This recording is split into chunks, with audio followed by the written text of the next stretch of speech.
যেতিয়ালৈকে আমি ঠিকাভিত্তিক শিক্ষক হৈ আছিলোঁ আমাৰ সন্মুখত অৱসৰকালীন আমি কি পেনশন পাম তাক আমি কোনেও নাজানিছিলোঁ CPFত আমাৰ 10% দৰমহাৰ ধন জমা আছিলে আৰু লাহে লাহে দৰমহাৰ স্লেবটো বাঢ়ি যোৱাৰ পিছত CPFৰ আউটাৰ পৰাও আমি বাহিৰত আছিলোঁ এতিয়া যিসকলৰ 25 বছৰ আৰু 10 বছৰ চাকৰি এতিয়াও থাকিব আপোনালোকে জানে যে ভাৰত চৰকাৰে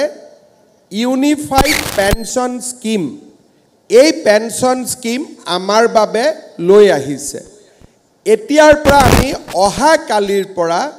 যদিও UPS কিন্তু অহা কালিৰ পৰা আপোনালোক NPSত আৰু NPSত যোগদান কৰা সকলে অটোমেটিক্যালি 1 এপ্ৰিলৰ পৰা আপোনালোকে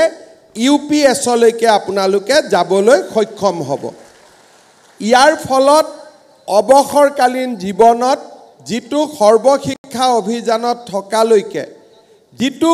অৱসৰকালীন জীৱনৰ এটা নিশ্চয়তা আমাৰ নাছিলে এতিয়া আমি বহু পৰিমাণে অৱসৰকালীন জীৱনত এটা নিশ্চয়তা পাবলৈ সক্ষম হ'ম